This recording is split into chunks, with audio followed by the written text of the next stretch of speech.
chapter 24. It's called the Renunciation of Kardama Muni from the Srimad Bhagavatam, Canto 3, Part 1, Part 2.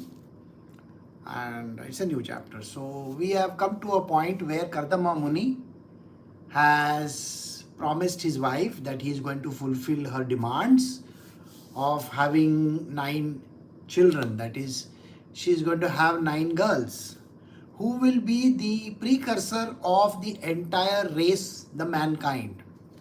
So they will be creating an entire race further up. So he is the progenitor and he has thought on those lines, and the Lord, Sri Hari, has already given him the heads up that yes, this is how it's going to be. Now, after he has done what he is supposed to do, he is talking to his wife and saying that now I want to renounce. So before that, what happens, we are going to see in this new chapter. This is chapter 24. So we are doing Srimad Bhagavatam, Canto 3, Part 2. This is chapter 24, Renunciation of Kardama Muni.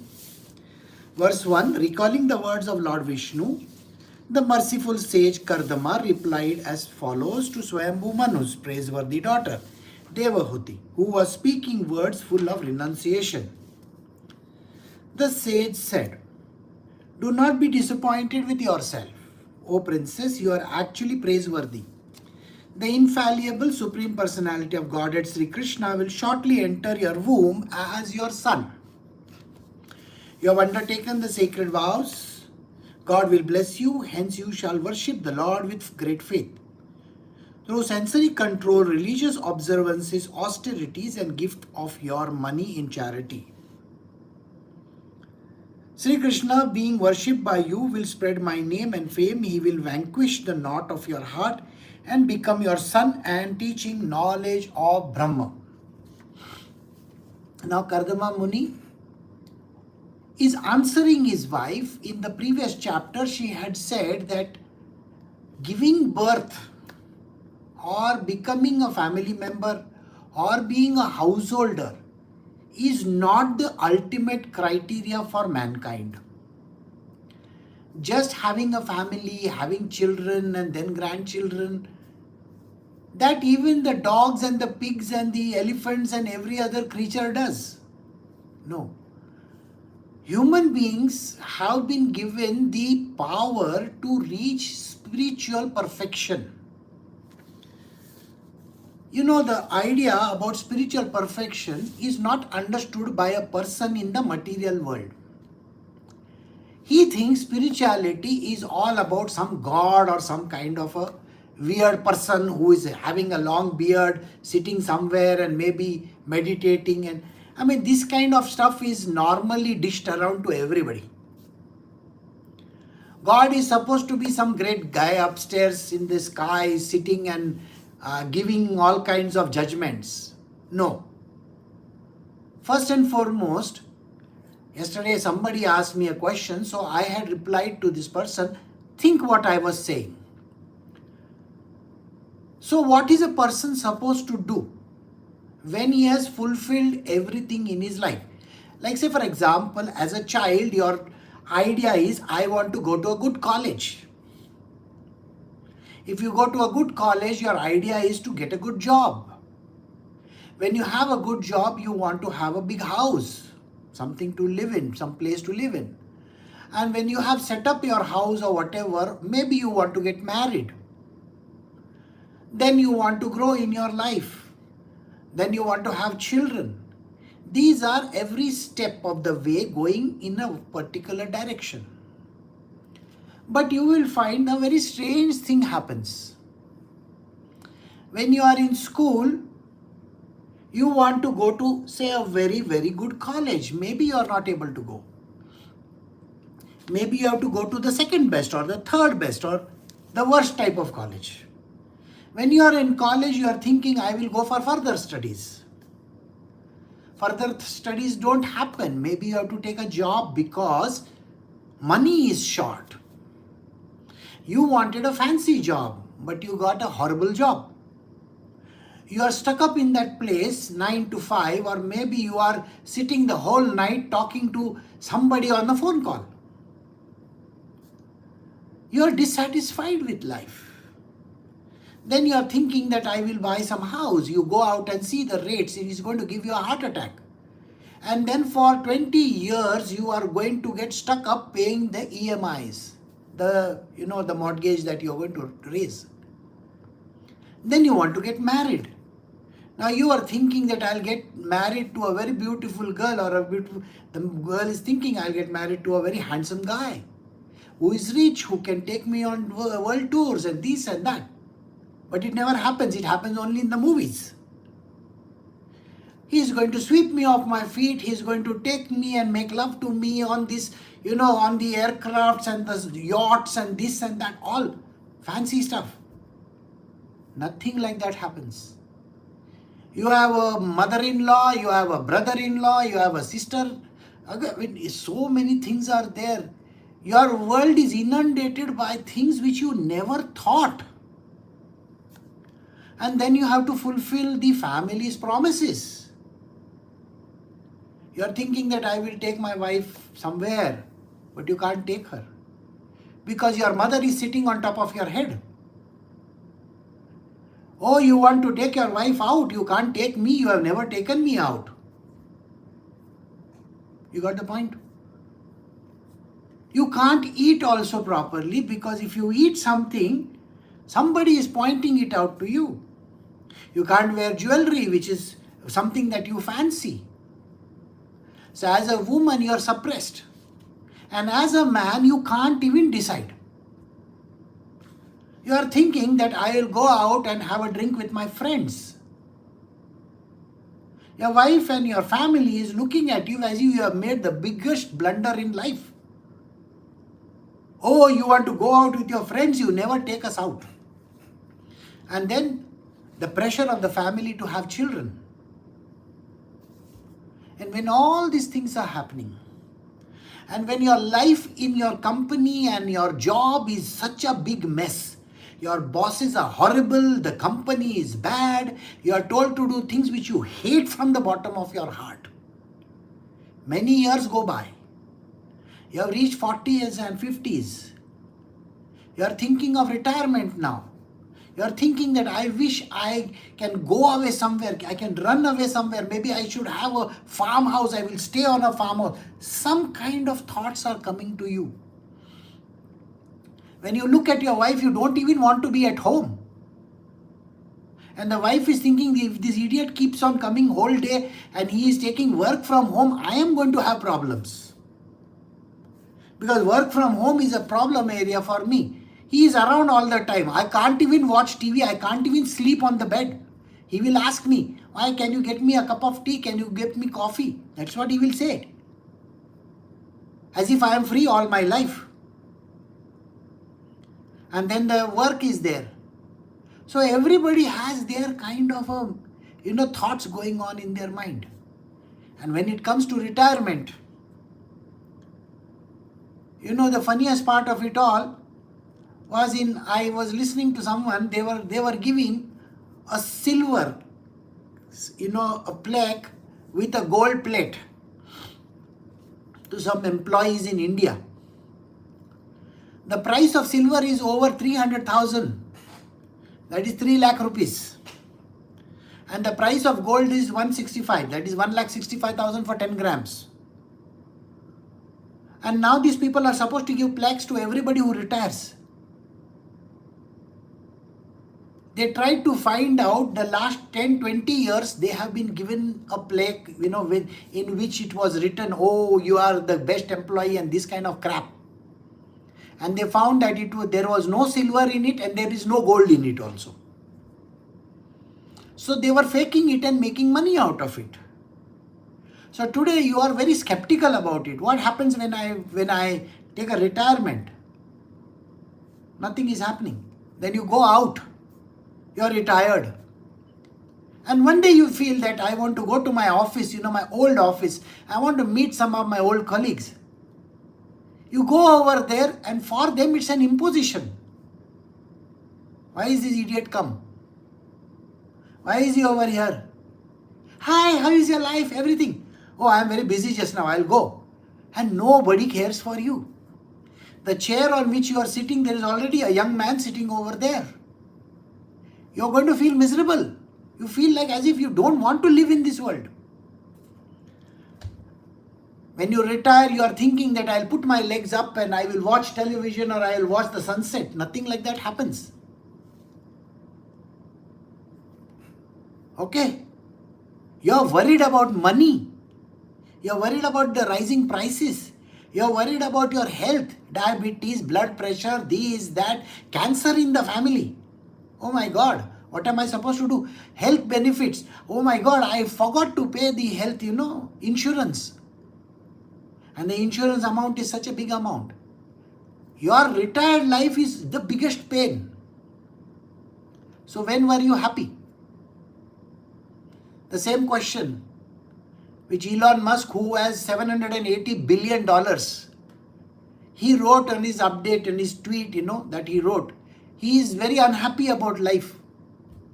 Why is he unhappy about life?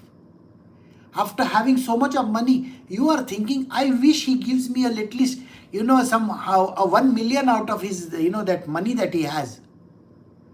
There is no happiness in the money. There is no happiness in the wives and the children and 100 children that he might have had or you might have had. Every child is not even interested in calling you up once in a week. Forget once in a week, once in a month also they don't call you. They don't care about you. So you are thinking that, oh, I will stay with my son and I will stay with my daughter. Who gives a damn to your son and daughter? And who gives a damn? The son and the daughter are least bothered about you. They wish you die. Your wife is already telling you, if they die, that property which is there, we will sell it off because it's of no use to us. We will take the money and we'll put it for our children's education. Some kind of crap she's already told you. So what kind of a life are you leading? Even as a child, till you are 60, 70, 80, 90, you are still running after peace. You are running after, that kind of the horror show of your life is going on. So when are you going to have happiness? There is no happiness. So then the first thought is, oh, you are telling me to go and see God, is it? I am least been bothered about your Krishna. Really? Okay, don't bother about my Krishna. Don't bother about Allah also and don't bother about Jesus Christ also. Who has said that you have to go to any church, temple and all that? Don't bother. Okay, come on. End of the day, what are you talking about? You're talking about self-preservation. You're talking that I want happiness. Why is my son not even caring about me? Why are my friends not bothered about me? I was always thinking that I will go to this place and I will travel over here. I have never traveled. I want to travel. I want to travel. I want to go and do this kind of a thing or that kind of a thing. You have never done. Do you understand what I'm talking about? End of the day, it is still about I, me, myself. Alright? So, who wants to be happy? I want to be happy. Who wants to have peace of mind? I want to have peace of mind. I want to give my children money. I want to give them education. I want to do this. It's all about I only. Where are you seeking happiness? Outside? There is no happiness outside. Can you not understand this much of statement? So then after a long retrospection and long think, you realize that there is no happiness anywhere in this world. Everything is just a little taste on your tongue and it goes away very soon. Whether it is children, whether it is house, whether it is wife, whether it is husband, whether it is job, it gives you a momentary pleasure, little. And after that you are thinking, what the hell? Why am I over here? I don't care for this. I wish I was not married. I wish I never had any children. I wish I never went and bought this house. I have to keep on paying these EMIs. Isn't that what you're saying? So every person, even the old man and the young man, is saying the same damn thing. They are still seeking happiness. They are still seeking peace. They are seeking quiet. They want that little bit of heaven, but the heaven is nowhere to be found. So what are you seeking then? You are seeking everything outside, and then you realize it is you who wants everything. But you have never got anything so far. You wanted to go to a good college, you never went. You wanted to get a good job, you never got it. You wanted to earn a lot of money, you never got that. You wanted a good husband or wife, you never got that. You wanted peace and harmony in your marriage, never got it. You wanted children who were healthy, you had autistic children. Are you getting the point? There is no happiness anywhere, so what are you doing? You are seeking happiness in the wrong place, so you have to go inwards. The I which we are talking about is called the lower I, and there is a higher I. The higher I is the one which we call as the self. And seek that one out. Seek that one out. He is always happy. Is he involved in anything? No. He doesn't give a damn. Is he bothered when somebody is dying? No. He's not bothered when somebody is dying. This I within you is called the self, which is a higher self. So finally, end of the day, you realize, who am I? The big question mark comes in your life. That I, we call him God. Got the point? You are seeking the God inside of you. You are that God. But that God is not visible to you because you are thinking and you are some XYZ. You have a name, you are this, you are that. You have all these different qualifications to your name. And different, Mr. So-and-so, Miss So-and-so, Mrs. So-and-so. That is what you are saying. That's not who you are you? So end of the day, you are dissatisfied. And when you are seeking this God within you, then you realize that the God within you is the same God everywhere. And that God can be called by any name. This is called self-knowledge, knowledge of the self. So the most important thing that a person has to do in his life is to search for this knowledge of the self. You don't have to seek any God if you don't care, does not matter. Finally you will come to him. So this is the knowledge which Devahuti was asking for. I've given you a 5-minute satsang on what you are supposed to be doing. I hope you are getting the point. So what did her husband say to her? Don't worry. I have made provisions for that as well.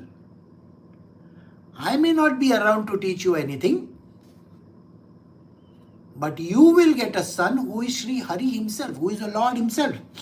And this Lord will teach you everything. So be ready for that. So he will have the knowledge of the Brahma. The Brahma is the unmanifest. The Brahma is also the self. The Brahma is also the God. So this person who is going to be your son, who will be the Lord himself, will come and teach you all these things. He is going to be your guru. The job of a guru is to point in the direction of the self. The guru is not over here so that he can tell you, okay, come and do this and come and do that, do this puja, do that puja. He is not interested in that. He wants you to be self-realized, know thyself. That is the primary criteria of any guru. I hope you got this. Now we'll continue. Verse 5. Sri Maitreya said, Devahuti was fully faithful and respectful towards the direction of her husband, Kardama, who was one of the Prajapatis or generators of human beings in the universe. O great sage, she thus began to worship the master of the universe. Sri Krishna, who is situated in everyone's heart. So did you see the statement over here? When you are searching for the self, this self is in your heart. And in everybody's heart is the same self. This self combined together is called the highest of the self. We call in our world something like a soul. And then he is also called the super soul. The super soul is God Almighty. In this world it is called the Atma. You have an Atma, that divinity within you. And then a conglomerate of this Atma, one Atma, is called Paramatma. Paramatma in our scriptures, in this Bhagavad scripture, is called Sri Krishna. I hope you get the point. So, she knows very well that she has to be good and kind and faithful and respectful. Please understand this. It's only when you are faithful, when you have single-pointed devotion and faith. You are not supposed to wander around thinking of some other things. Think of only one person. That is the Lord Himself or the Guru Himself. He is going to take you towards that destination. Don't worry about it. But you have to be respectful to Him. And her husband, that is Kardama Muni, is a Prajapati. He is the progenitor of human race. All the Prajapatis, Prajapati. Praja means a kingdom, a place, a location. Pati means the head. So the head of a location, head of a prince in a kingdom is a Prajapati. He is the progenitor of that race. So Kardama Muni is also a Prajapati. She says, I pay my respects to you and I am faithful to you. And she began worshipping her master of the universe, Sri Krishna, who is in everybody's heart. After many, many years, Madhusudana, the killer of the demon Madhu, having entered the semen of Kardama Muni, appeared in Devahuti just as fire comes from wood in a sacrifice. That day the Lord decides, a day way ahead in time, He decides that now is the time for me to enter the womb of Devahuti. So through the semen of Kardama Muni, he enters the womb of Devahuti. So here we will understand how this works. The woman is the carrier of the womb. Are you getting it? She is not the creator. She carries the seed. She carries the seed of the man. The seed contains the divinity. The divinity is never in the womb. Are you getting the point or no? The divinity is never in the womb. The womb is a place, it's like a place, a location where you can carry that, the child. Mother Mary was also the womb. Garbha Graha, you remember the word? The seed. Lord is the seed giver. Do you remember these words also? So the man is the one who gives the seed. Always remember this. The seed has value. In the world of Christianity, they value this a lot. So they don't use any contraception. Have you heard about this or no? A true Christian never uses contraception. Same thing, a true Muslim never uses contraception. Because they believe the seed comes from the Lord. Are you getting it? The woman is a place where she can be eliminated completely if need be. Today, most of the women in the world today, they don't want to go through the entire pregnancy. So what do? They would rather have surrogate mothers. You know what a surrogacy is, isn't it?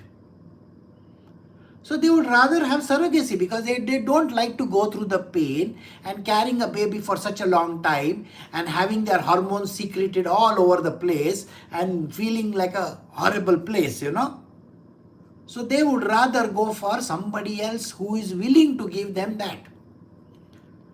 So now think about it. This entire equation is, if there was no Kardama Muni, the progenitor of the race would not have come about.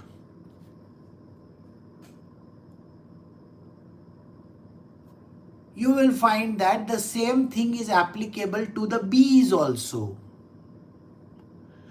After they provide the seed, after that the man has zero value.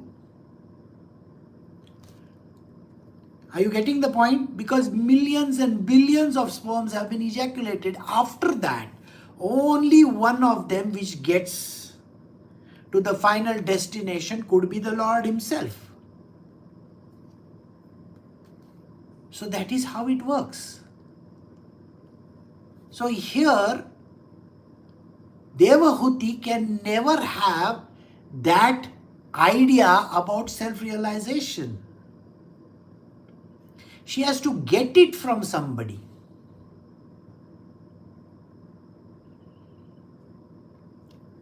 This is the way in which the world has been created. You may say this is very unfortunate. No, the world has been created in a certain manner. So it is something which we need to understand. The creation of this womb and the creation of the Lord in her womb is a very important step. So, after many, many years, this has happened. At the time of his descent on earth, demigods in the form of raining clouds sounded musical instruments in the sky. The celestial musicians, Gandharvas, sang the glory of the Lord, while celestial dancing girls known as Apsaras danced in joyful ecstasy.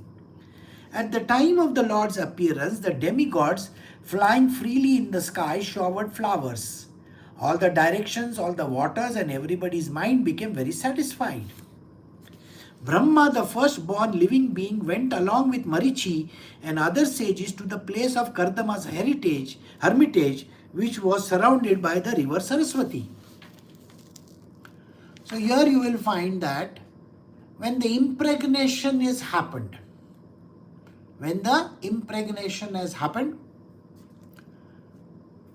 the lady is now pregnant.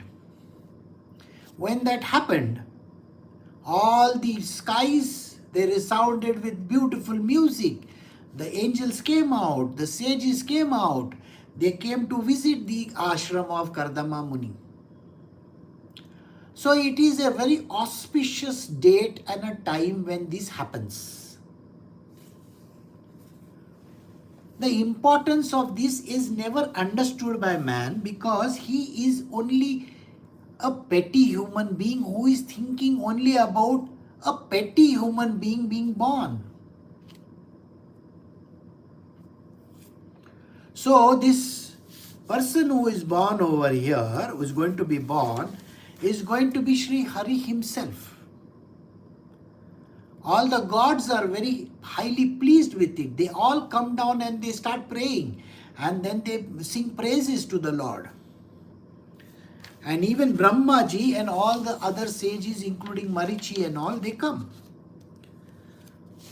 Maitreya continued, O killer of the enemy, the unborn Lord Brahma, who is almost independent in acquiring knowledge, could understand that the portion of the Supreme Personality of Godhead, Sri Krishna, in his quality of pure existence, has appeared in the womb of Devoti just to explain the complete state of knowledge known as Sankhya Yoga. So here the Lord is taking birth in this particular world as a son of Kardama Muni and Devahuti. Sri Hari is going to be born, and the reason why he is going to be born is because he can teach the Sankhya Yoga, the yoga of knowledge that has to be imparted to mankind. So this is an opportunity he has taken, and Brahmaji has now come to know that the Lord has taken this womb so that he can be that person. And he can be born over there as the son of Devahuti.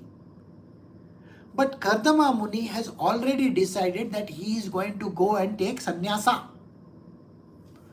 So then the mother will be taught by her son Sankhya Yoga. After worshipping the Lord with gladdened senses and pure heart of his intended activities as an incarnation, Brahma spoke as follows to Kardama and Devahuti. Lord Brahma said, "My dear son Kardama, since you have completely accepted my instructions without duplicity, showing them proper respect, you have worshipped me properly. Whatever instructions you took from me have been carried out, and thereby you have honored me." Now, Kardama Muni is the son of Brahmaji, as you know. He is one of the Prajapatis. His father had given him clear-cut instructions: do this, do this, do this, do this, do this. The son has clearly followed the instructions as laid down by his father and the Lord himself. In this world, things will happen, everything will fall in place if you listen to the instructions of the Divine Lord himself, isn't it? In this world, people are there who do not want to even listen. What do? They only listen to their mind. Then they want to go and verify with other people. Even in my world, when my disciples ask me a question, I give them an answer. And the answers are precise and to the point. My instructions are very clear. Do this or don't do this. The disciples normally don't even bother doing it. They think there is a foolish person telling us to do something. No. You don't know the future, do you? No. Here I am trying to save you in certain way. That is why I am talking in a certain manner. Can you do something? Yes. But you want to revolt. You want to go and ask 10 other people, what should I do with this? What should I do with this? What should I do with this? You think your guru is some idiot that you can go and ask 10 other people? If he is given instructions, go do this.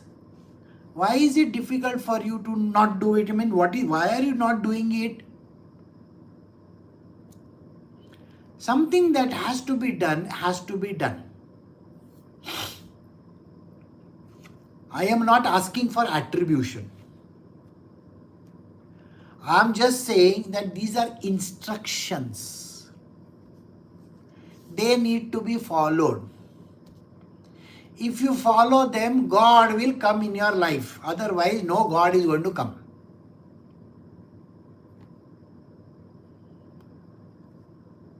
The instructions, if you are having doubts, will change. Are you getting it? If you have enough doubts, then the instructions will differ.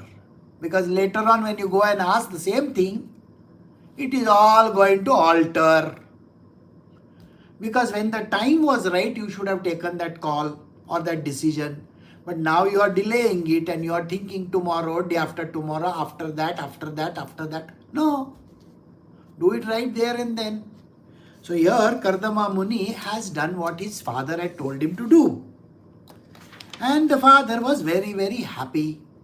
So Brahmaji is telling his son, you know, you are a very dutiful son. You have done everything the way I have told you to do, and I am very happy about it. Sons ought to render service to their father exactly in this extent. One should obey the command of his father or spiritual master with due deference, saying, yes, sir. When you are having your parents, your father, he is giving instructions, you follow those instructions. When you are in the world of spiritual, your father and mother is your guru. That is why when he is giving you an instruction, when your Guruji is giving you an instruction, don't doubt his words. Don't try to verify it with others.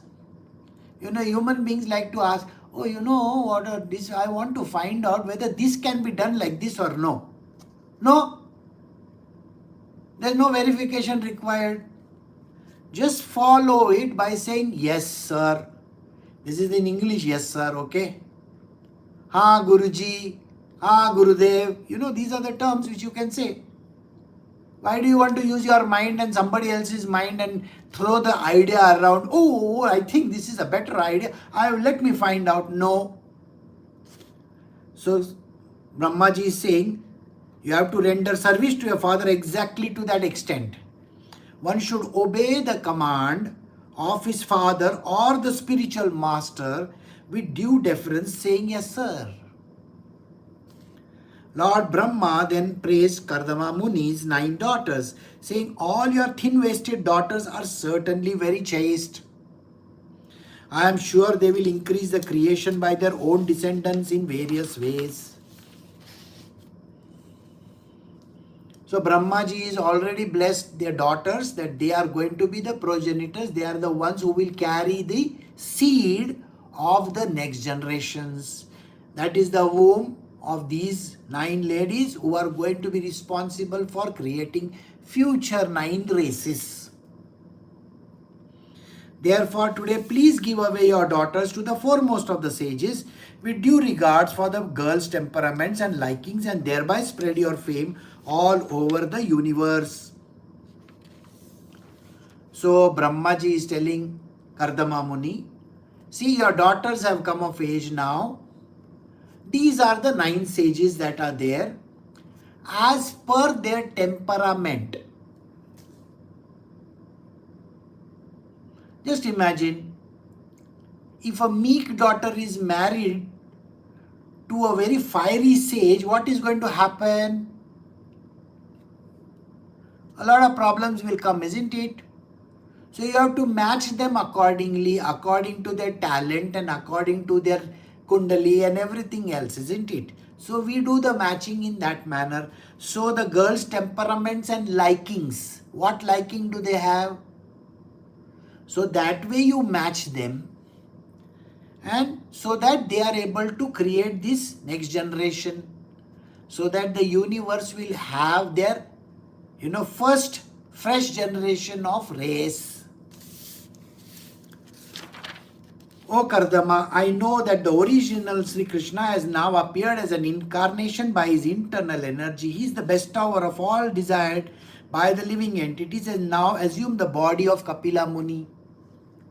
So Brahmaji is also aware that Sri Krishna, Sri Hari has taken birth in Kardama Muni's ashram as a son. So 9 daughters and 1 son. Son's name is Kapila Muni. So he is Sri Hari himself. By mystic yoga and the principal application of knowledge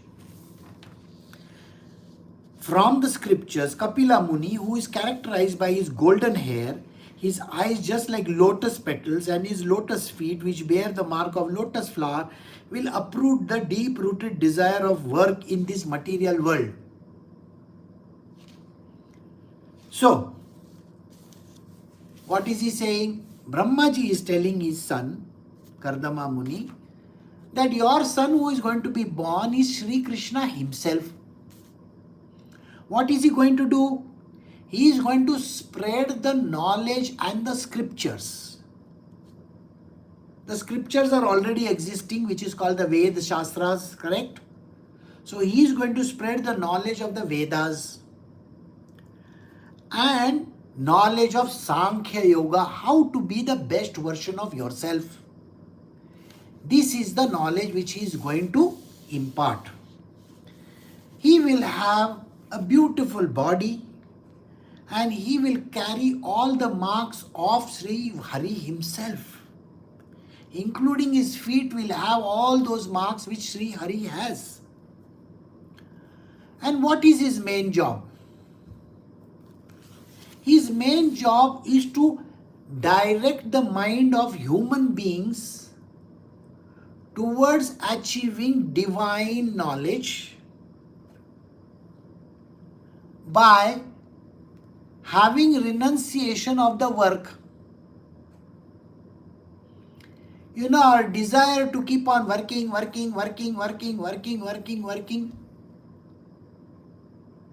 It should be given up at a certain age.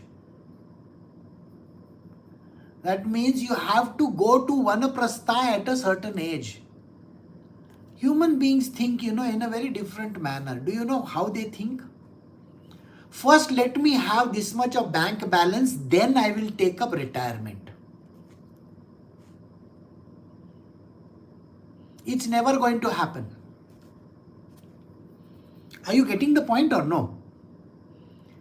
Your idea that something has to happen before I take a decision is not something that can be done. You can keep on working for the next 20 and 30 years also, you will still not be able to fulfill that desire of yours. A time comes in the life of human beings when they have to do something which is called a Vanaprastha. Vanaprastha doesn't mean going to some jungle. Please understand. You are not going to South America and run around that river over there. Okay? No. Nothing like that is going to happen. You are not going to a desert and then running around, with one, nothing, one camel and all. No. Vanaprastha doesn't mean going to forest. It means renouncing a lot of stuff. That attachment of yours, the desire which you have, I want this, that I want has to be given up. That is called renunciation. Vanaprastha ashrama doesn't mean going to any place and putting on orange color robes and becoming some Panditji, sadhu or something like that. Nothing like that. Have you ever seen Sri Krishna and Sri Ram wearing orange color clothes? No, never. They are God Almighty. Why are they wearing, what makes you think that they should be wearing orange color clothes and becoming sannyasis? No, they were detached from their life. Sita Maiya, he left her in the jungle. Sri Krishna, though he was married to those 16,108 wives of his, but he was the highest detached person on earth. He was not interested in pandering to anybody or doing anything like that. He behaved like a normal human being, but he had no desires whatsoever. So giving up those desires is what is called renunciation. So by the time you are 40 and 45, you have to give up on all these things because you are never going to reach your target. Let me assure you, I can write and give you. Ask any person who has reached 60 and 70. Were they ever able to achieve any target in their life? Nobody.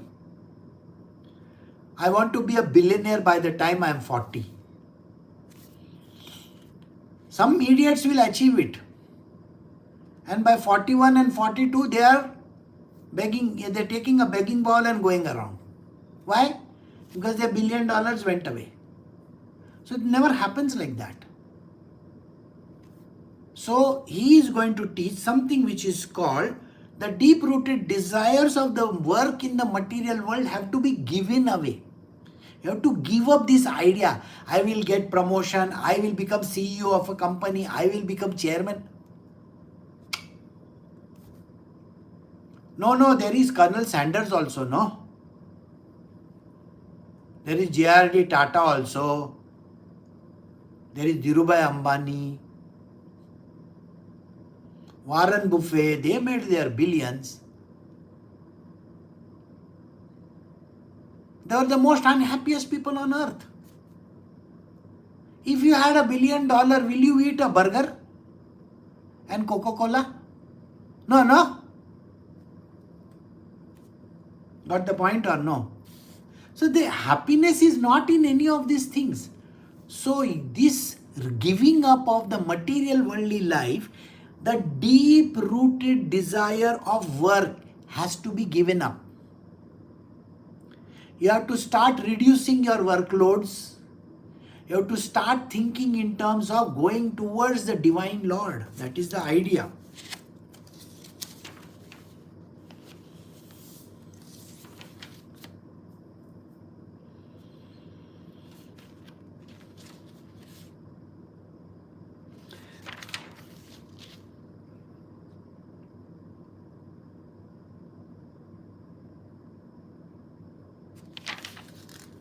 Okay.